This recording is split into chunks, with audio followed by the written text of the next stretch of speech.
This is the Music History In-Depth podcast for April 30th through May 7th.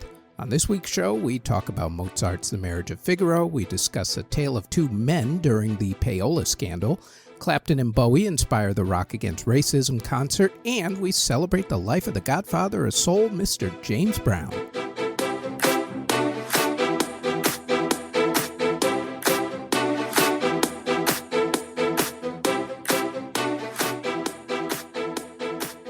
Our first tale concerns Wolfgang Amadeus Mozart. On May 1st, 1786, Mozart premiered his opera, The Marriage of Figaro. The opera was the first of three collaborations between Mozart and Lorenzo da Ponte, who wrote the libretto. The other collaborations between the two of them included the piece Don Giovanni. The libretto is actually based on a stage comedy called The Mad Day, which had premiered only 2 years earlier in 1784. Now, to put this into the United States timeline for you, the Revolutionary War was over and out in 1783, and the United States Constitution wasn't written and approved until 1787 and 1788. So, all of what was going on over in Austria with the Marriage of Figaro went down just after the Revolution, or rather in between those two actual United States events, just to get your brain into the right timeline here. Now, to break the storyline down to you in just a basic way. The opera is about Figaro and Susanna who have fallen in love. Problem. Both of them were employed by the Count Almaviva, who was actually married and had a thing for Susanna, like most counts do, I guess. Of course, he tried to seduce her, and in this day and age, that would be considered sexual harassment and a nice little visit with HR. Back in that day and age, not so much.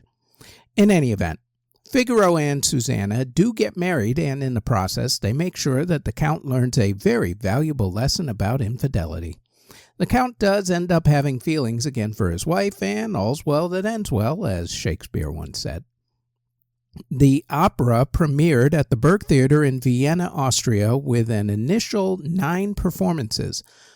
But the opera became a huge critical success, and as time went on, it was changed and adjusted for the voices of whoever was performing it. To this day, it's actually one of the top 10 operas in terms of numbers of performances worldwide. As far as Mozart went, he continued being the classical rock star that he was for another 5 years until his death at the age of 35 after a brief illness. Of course, after his death, as with all great artists, his reputation grew and he became who he is known as today, which is one of the greatest classical composers of all time, right up there with Bach and Beethoven. The premiere of Wolfgang Amadeus Mozart's timeless opera, The Marriage of Figaro, May 1st, 1786. This next tale is about two different men. One was a famous disc jockey named Alan Freed, who many credit with bringing rock and roll to the mainstream white audiences. The other was television host and businessman Mr. Dick Clark, who had a long-running television music show called American Bandstand. This is also a cautionary tale about how to handle yourself during a scandal. This particular scandal's events concluded in a hearing that was held on May 2nd, 1960. You see, back in the 1950s, there was a little something known as Payola. It was where radio stations and other people in the record industry would get paid to play certain songs. The old school version of pay to play, quite literally. It was also very much illegal, being a violation of the sponsorship identification rules. The Federal Communications Commission said that you could get paid to play the songs, but you had to mention it, and it had to be treated like an advertisement, or, as they said, sponsored airtime. The Payola problem started long before Dick Clark and Alan Freed started messing with the system. The radio and TV show Your Hit Parade, as a matter of fact, never really said how they were figuring out their charts other than to put out a release saying that it was based on, quote, readings of radio requests, sheet music sales, dance hall favorites, and jukebox tabulations, end quote.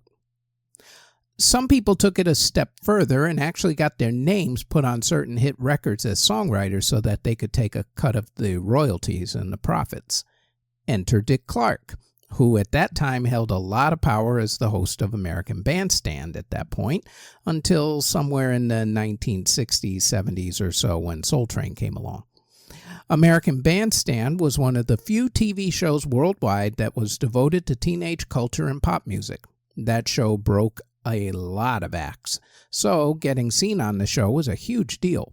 Well, Dick, like a lot of people, saw this as a golden opportunity to make some serious cashola, and things went extremely well for him.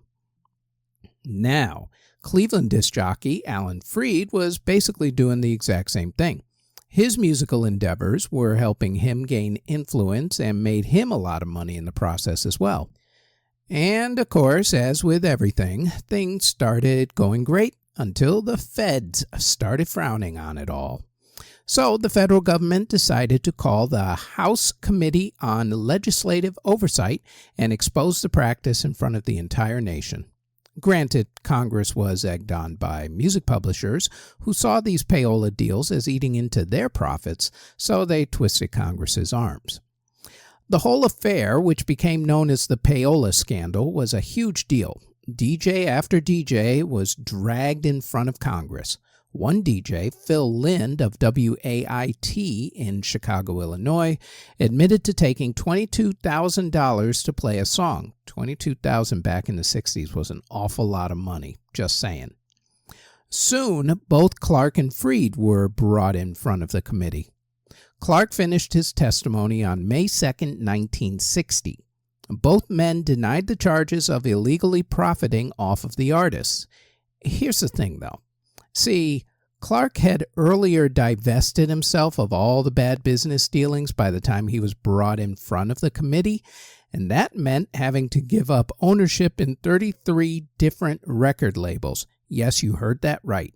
33 different record labels. That's how good he had it at that point.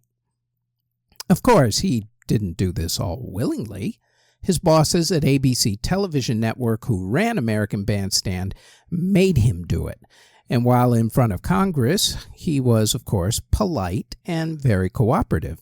In explaining how he made $31,700 profit off of a $125 investment in one record label, Clark said, quote, "Believe me, this is not as unusual as it may seem.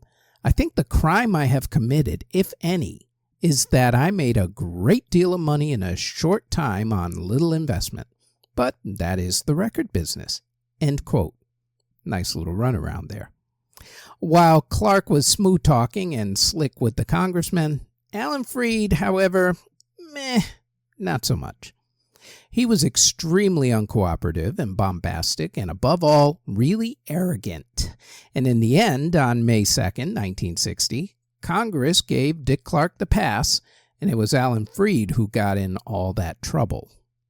Now, Dick Clark would go on to remain host of American Bandstand, which ran right up until somewhere in the 1990s, and of course do his famous bloopers and practical joke shows, along with his game shows and his New Year's Rockin' Eve show and the American Music Awards, etc., building up his business empire a more, let's say, legit way. Meanwhile, Alan Freed lost his entire career, never recovered, mainly because of his not cooperating or even trying to make amends for a practice that some would say has only really mutated into something barely legal at this point in time, like people having to pay to be put on certain popular playlists on streaming platforms, we'll say. In the end, Alan Freed died an early death at the age of 43 from alcoholism. Of course, record labels found other ways to curry favor in order to get the job done. They started using third-party companies to get their records played by any means necessary. And since Congress stripped DJs of making programming decisions, that left the programming directors with all the power, which meant doing things like buying more commercial airtime on the station in exchange for more airplay, we'll say. These days, Payola has taken on a, let's say, murky yet not really murky form of paying or giving perks to the really popular playlists on certain streaming sites, sometimes also called pay-to-play. Build a better mousetrap and a bigger mouse will come along and knock it over. The conclusion of the Congressional Payola testimony with the testimony of impresario Mr. Dick Clark on May 2nd, 1960.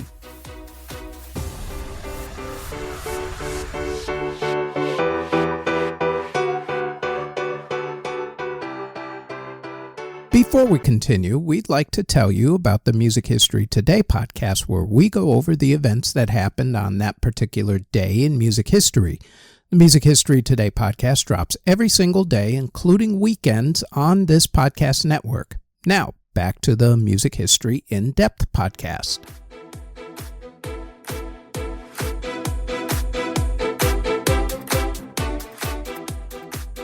Forgiving celebrities for past transgressions is something that's always fascinated me.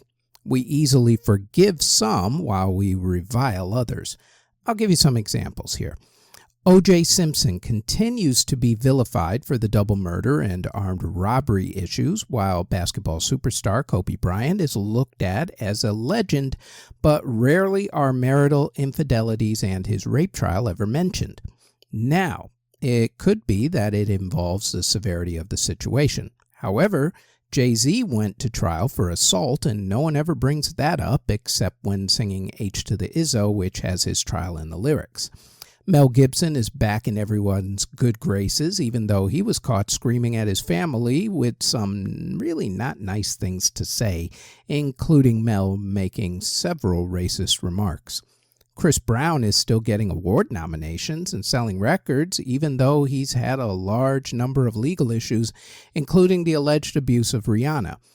Even Mr. I Love Nazis Kanye West is getting #1 records despite all of his issues. See? Land of second chances.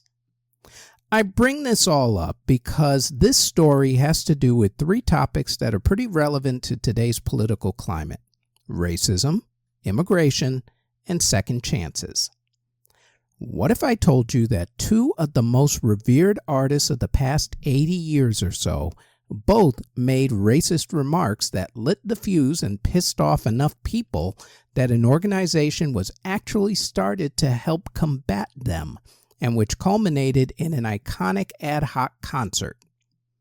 First, let's throw some context into all this so that you don't think this is about Donald Trump or MAGA or even the Brexit vote or the refugee crisis, because this goes back much, much further than all of what's going on recently.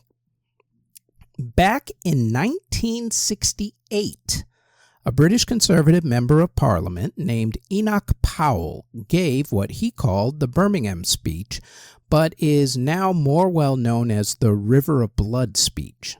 In it, Powell criticized people from British Commonwealth member countries like Jamaica immigrating to England, along with criticizing a bill making its way through Parliament at the time called the Race Relations Bill.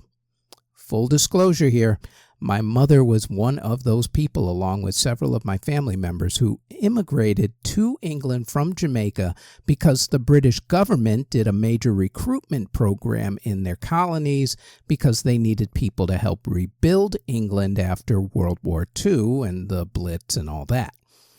This, as it became known as, was called the Windrush generation, named after one of the first ships that brought immigrants from the Caribbean, specifically Jamaica, to England. It is where my parents met. My dad was an American military member. We did not stay in England that long after I was born, about 5 years before coming to America, but I do have dual citizenship. Also, I'm black, technically black and Irish. Great-grandmother. Long story. I know. The voice threw you. It throws everybody. Back on topic. Where was I? Oh, yeah. Anyway, after the disclosure has been announced, the River of Blood speech was seen as being pretty divisive. When Powell was talking about member countries, he wasn't referring to places like Australia or Canada, who are also part of the British Commonwealth. He was referring to countries with people who had darker complexions. Any of this sounding a lot like today's political climate? We never seem to learn from history, do we? At that time, there was and still is a political party called the National Front. Think of them as the British version of the Ku Klux Klan.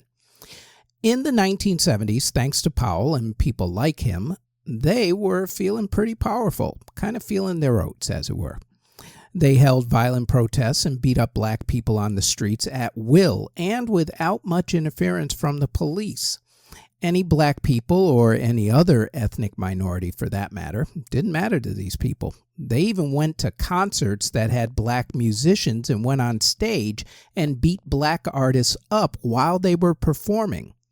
To be black and to perform in England in the 1970s literally meant risking your life. In the mid-1970s, feeling that the time was right to push this agenda, Enoch Powell decided again to run for high office. During his run, he received a surprise endorsement of sorts. Enter guitar god Eric Clapton. In 1976, Clapton performed a concert in Birmingham, England. The Birmingham Speech, as it was known, is named after Birmingham, England. It's in the Midlands in England. Look it up on a map. Anyway, during the concert, at which he was drunk, shocker, he threw his support behind Powell and said that England was, quote, overcrowded, end quote, and that Powell would stop England from becoming a, quote, black colony, end quote. Clapton then said that England should, quote, get the foreigners out, get the wogs out. By the way, wog is a racial slur for blacks, Middle Eastern, and Southeast Asian people, in case you should ever hear it. And get the coons out, end quote. He then started chanting, Keep Britain White, which is the slogan of the National Front. Not to be outdone, another rock legend decided in multiple interviews to step into the mix. In interviews with Playboy magazine and other publications, David Bowie showed support for fascism. He said, quote, Britain is ready for a fascist leader. I think Britain could benefit from a fascist leader. After all, fascism is really nationalism. I believe very strongly in fascism. People have always responded with greater efficiency under a regimental leadership, end quote. He also in the interview called Hitler the first real rock star. Clapton and Bowie later apologized for their remarks, with Clapton finally doing it around 2018 or so, a full 42 years or so after the fact. Better late than never, I guess.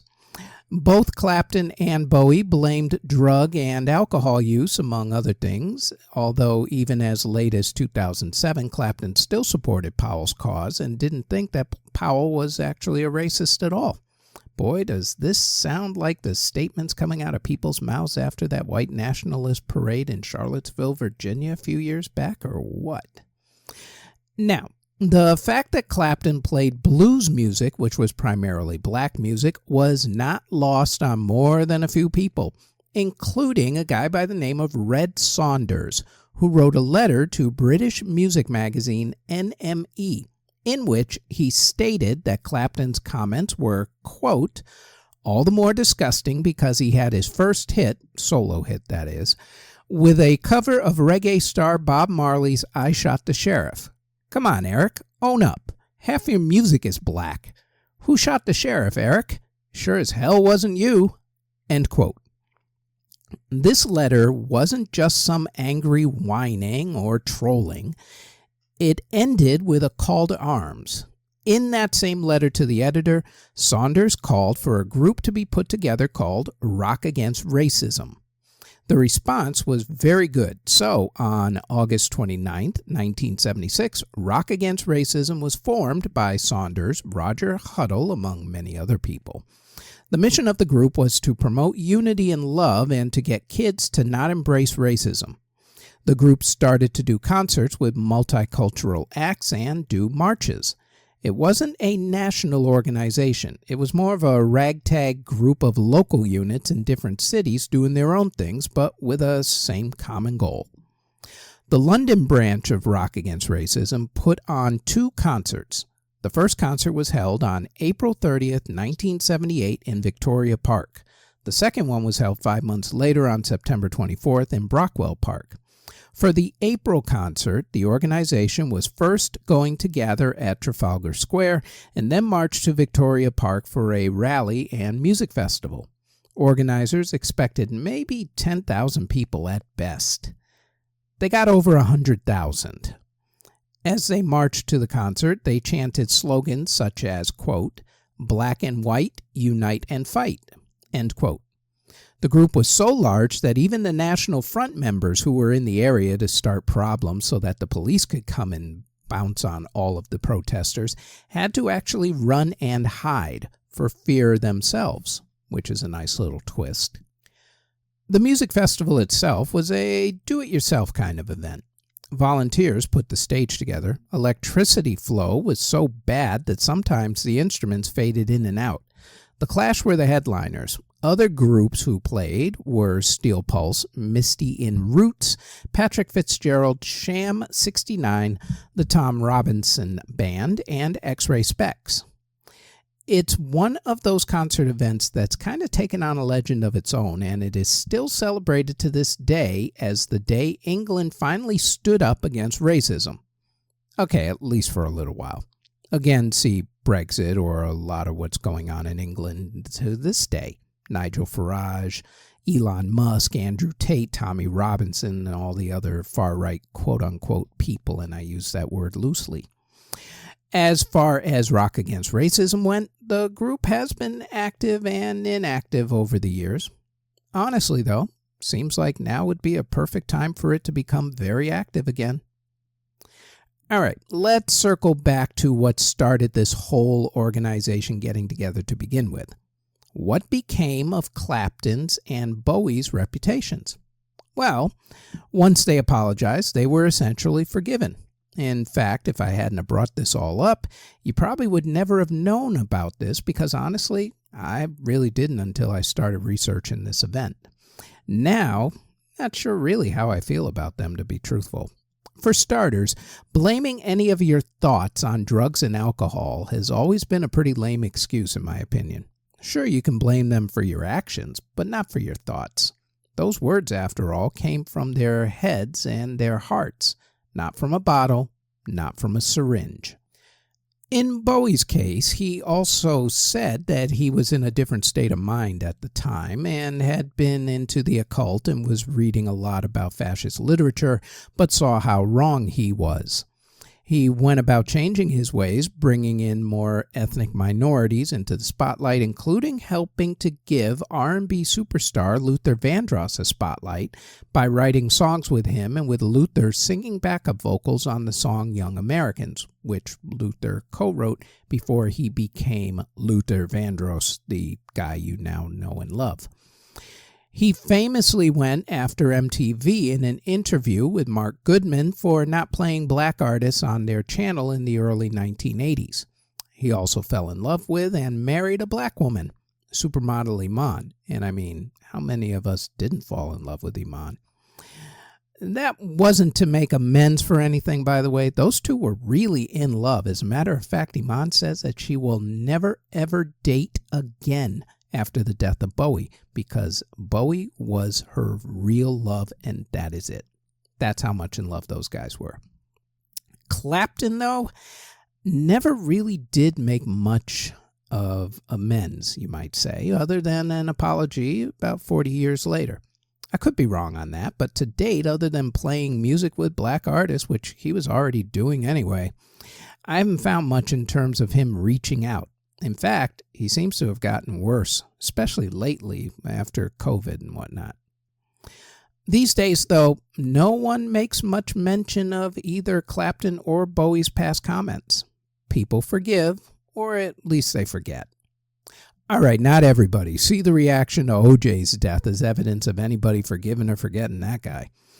In any event, at least some good did come from all of this when the first Rock Against Racism concert took place in Victoria Park in London, England on April 30th, 1978.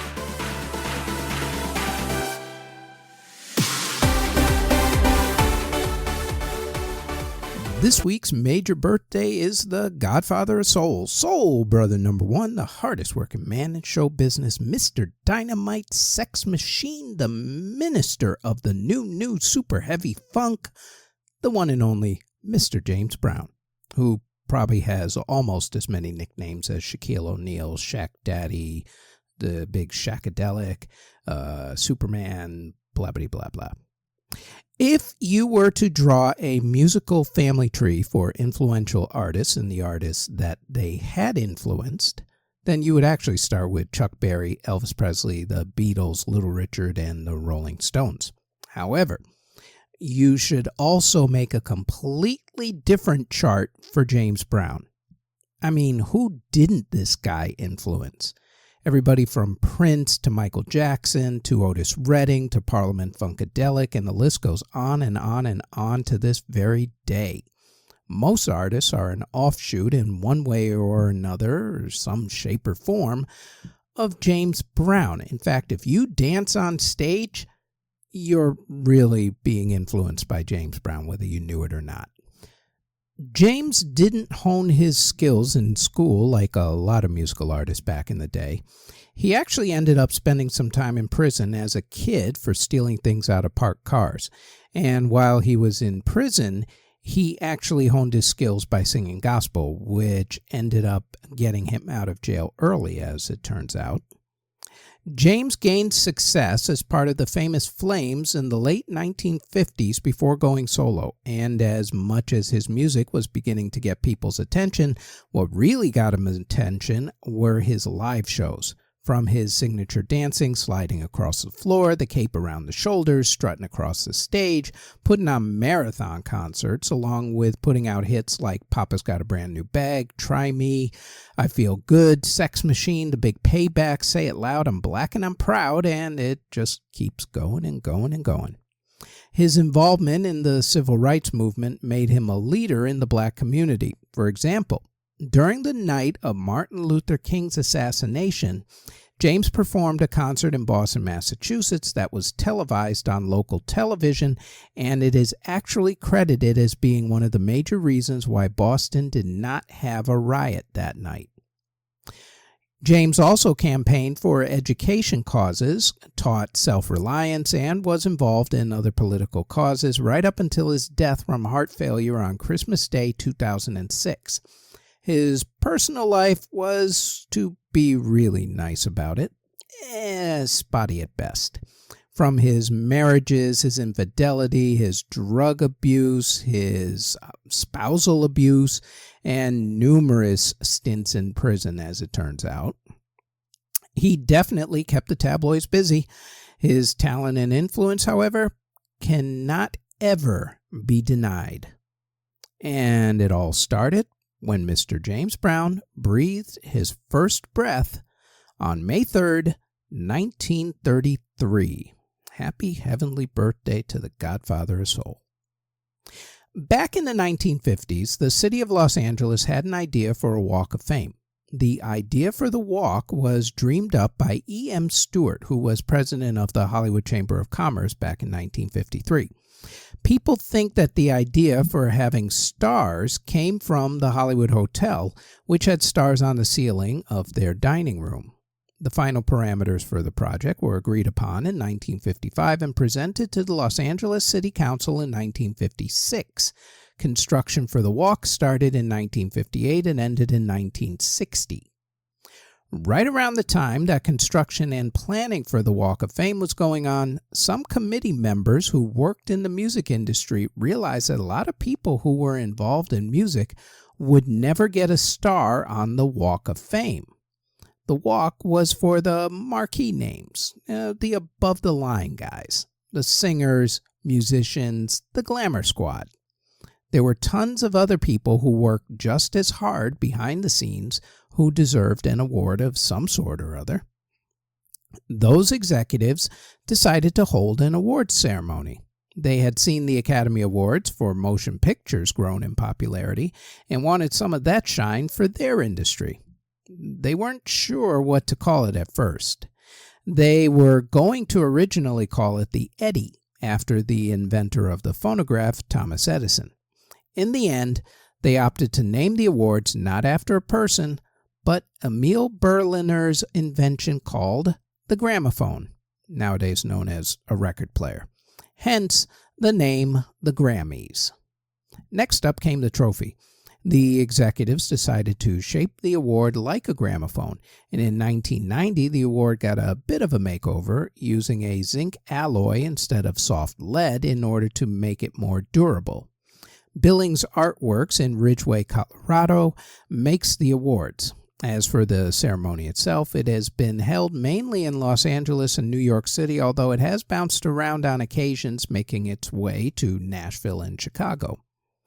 The first Grammy Awards took place on May 4th, 1959, and awarded music that came out in 1958.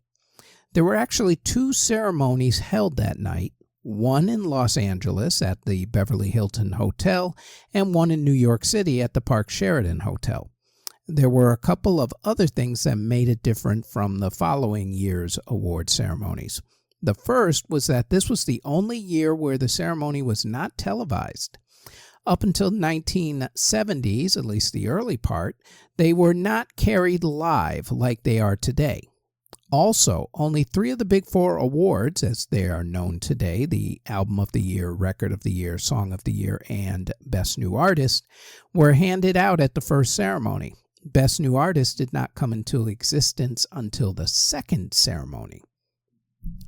There were 22 awards handed out during the first year. The categories were general, children's, comedy, composing and arranging, country, jazz, musical show, packaging and notes, pop production and engineering, R&B, and spoken. As far as the big winners went, Ella Fitzgerald, Count Basie, Domenico Modugno, and Ross Bagdasarian, famous for the Alvin and the Chipmunks comedy albums, each won 2 awards. Henry Mancini also won 2 awards, including Album of the Year. Overall, throughout Grammy history, Henry Mancini won 20 Grammys. The nominees and winners for the big 3 categories that year were, let's start with Record of the Year. The nominees were Perry Como for Catch a Rising Star, Peggy Lee for Fever, David Seville and the Chipmunks for the Chipmunk Song, Witchcraft by Frank Sinatra, and the winner, Domenico Modugno, for Del Blu Dipinto di Blu, better known as Volare. The Album of the Year nominees were Van Cliburn for Tchaikovsky Concerto No. 1 in B-flat minor opus 23, Ella Fitzgerald with Ella Fitzgerald Sings the Irving Berlin Songbook. Frank Sinatra actually had 2 albums for Album of the Year that year. His first was Come Fly With Me, and the other one was Only the Lonely. However, they all lost out, like I said earlier, to Henry Mancini, who won for the music from Peter Gunn, which was a TV show. Song of the Year, the nominees were Franco Migliacci and Domenico Modugno for Volare. They were the ones who actually won it that year. Also, Perry Como's Catch a Rising Star, which was written by Lee Pockris and Paul Vance. The next one up was Gigi, which was written by Alan J. Lerner and Frederick Lowe from the Broadway show, and Vic Damone was the one who sang that. The songwriters for Fever, which was sung that year by Peggy Lee, Eddie Cooley and Johnny Davenport, and the songwriters for Frank Sinatra's Witchcraft, which was Cy Coleman and Carolyn Lay. Like I said before, Volare was the one who ended up winning that award. The winners in the other categories, by the way, were for Best Recording for Children, it was Ross Bagdasarian Sr. for the Chipmunk song Christmas Don't Be Late, of course known as David Seville and the Chipmunks. Best Comedy, same thing, by the way. Best Comedy Performance, It went to Ross Bagdasarian Sr. for the Chipmunk Song. Best Composing and Arranging was broken down into a couple different awards. The Best Musical Composition, first recorded and released in 1958, over 5 minutes duration. That's a long category. In any event, Nelson Riddle won that one. The song was Cross Country Suite. Best Arrangement was Henry Mancini again, this time for the music from Peter Gunn. In the country category, there was only one award that year, Best Country and Western Performance, which was won by the Kingston Trio for Tom Dooley. In jazz, you had two different categories. For Best Jazz Performance Individual, the winner was Ella Fitzgerald for Ella Fitzgerald Sings the Duke Ellington Songbook. And for Best Jazz Performance Group, it was Count Basie for Basie. In the musical show categories, you had for Best Original Cast Album, either Broadway or television, the winner was The Music Man, with way too many people to put on here. But Robert Preston, in case you didn't know his name, he was the one who ended up winning for the cast part of it. Meredith Willson was the composer on it. So, congrats to The Music Man. Best Soundtrack Album, by the way, or Dramatic Picture Score or Original Cast, that went to Gigi, the original motion picture soundtrack by Andre Previn and the original cast. For Packaging and Notes, Best Album Cover Photography went to Frank Sinatra for Frank Sinatra Sings for Only the Lonely. In the pop category, Best Vocal Performance Female was Miss Ella Fitzgerald for Ella Fitzgerald Sings the Irving Berlin Songbook. In the Best Vocal Performance Male category, that went to Perry Como for Catch a Rising Star. Best Performance by a Vocal Group or Chorus went to Keely Smith and Louis Prima for That Old Black Magic. Best Performance by a Dance Band went to Count Basie for Basie. Best Performance by an Orchestra went to Billy May for Billy May's Big Fat Brass. In the Production and Engineering categories, for Best Engineered Record, Non-Classical, that went to Ted Keep, who was the engineer for the Chipmunk Song, which we've already spoken about ad nauseum at this point. For Best Engineered Record, Classical, that went to Sherwood Hall III. Also, Lorindo Almeida and Sally Terry for Duets with Spanish Guitar. In the R&B category, Best Rhythm and Blues Performance went to the Champs for Tequila.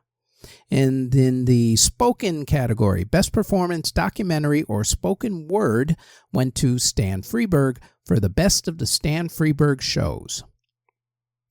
Of course, the awards, like other awards, have seen plenty of controversies over the decades since that first award ceremony. They've been accused of showcasing crass corporate commercialism. They've also been accused of being grossly out of step and behind the times, because a lot of their voting bloc, up until very recently, was mainly made up of people 60 years and over. The awards have showcased both of those accusations profusely.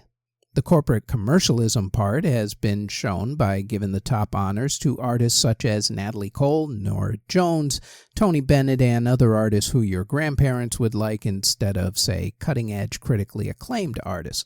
No offense to Natalie Cole, Norah Jones, or Tony Bennett, who I love, but really, my grandmother loved them. Other times, they've done stupid things like giving the first heavy metal award to Jethro Tull, who aren't actually a heavy metal band at all. For the Best Heavy Metal Album Award, they beat out, among others, Metallica. They don't nickname the awards the Granny Awards for nothing, you know. The Recording Academy, who runs the awards, have also been accused of racism by doing things such as putting Drake into the rap category for the song Hotline Bling, even though that song was definitely not a rap song. Drake figured that the Academy did that because of the color of his skin. He was unfortunately probably not wrong. Still others point to Macklemore and Ryan Lewis winning the Best Rap Album category over Kendrick Lamar's more critically acclaimed album as proof of the Academy voters' racist attitudes when it comes to preferring white hip-hop artists over black ones. Again, those critics probably are not wrong. A more recent controversy has been over the Academy's treatment of women, both concerning the awards themselves and also concerning their own organization. During the 60th annual Academy ceremony, which was held back in 2018, it was pointed out that despite all of the great work that female artists have done over the decades, in the 6 ceremonies before that, only 9% of the nominations went to female artists. When Academy President Neil Portnow was asked about it, rather than say anything about streamlining the process or anything that he could have said to be politically correct, we'll say, he instead blurted out that women needed to, quote, step up, end quote. The result was a public relations disaster, which resulted in Portnow stepping down, as in he lost his job, and being replaced by new CEO Deborah Dugan. In 2020, 10 days before the award ceremony for that year, Dugan was suspended from her position after the Academy said that a staff complaint was filed against her for bullying. Deborah then went on the offensive. First, she filed a multi-million-dollar lawsuit against the Academy for discrimination. Among the many charges that she brought up was that the reason why she was suspended was because she couldn't do the reforms that she wanted to due to the forces who were still loyal to Neil Portnow being in the organization. Next, she and her lawyer went on a public relations blitz, hitting every single talk show that they could just before the ceremony was supposed to take place. During those interviews, she made the accusation that the voting process was rigged with tactics of, among many other things, having industry executives voting for their own artists, trading votes, etc., etc. Typical vote rigging type of stuff. Also for having a bunch of misogynistic old men doing the majority of the voting. Again, probably not wrong. For its part, the Academy revamped its voting process to have less conflicts of interest, along with adding a diversity leader and inviting younger, more diverse voters to its ranks. And I would say over the past few years, they've managed to at least get the tracks right. Sort of. Kind of. See The Weeknd if you don't know. He's one who should have been nominated one year, and he didn't get a single nomination. In any event, a lot of these changes probably have been eliminated with the current political climate, think DEI. If not, they probably will be, and the organization will just go right back to its old misogynistic 20th century ways. Another bit of controversy concerns the awards in their time of eligibility. The award eligibility timeframe usually runs from October 1st of one year to September 30th of the next year. Some people say that it means that music that comes out for the holiday season will not be in the voters' heads when it comes time to vote the year after. That makes sense. For instance, any major album that gets released this November for the holiday shopping season won't be eligible for the awards until late next year, when the albums will probably be forgotten. The artists and record labels want the awards to have a later cutoff period of either November or December. Stay tuned on that. I suspect that will probably change more to a November or December cutoff. In any event, the first Grammy Award ceremony was held on May 4th, 1959. And speaking of May 4th, before we go off, to all the Star Wars fans out there, May the 4th be with you. And for May the 5th, happy Cinco de Mayo, or if you're still a Star Wars fan, happy Revenge of the 5th, as it were. That is it for the Music History In-Depth podcast for April 30th through May 7th. If you're wondering why we will not talk about Star Wars in this particular one, that's because we're waiting for the May 25th edition when Star Wars actually came out. Thank you very, very much for listening and or watching, especially if you're on YouTube or Spotify.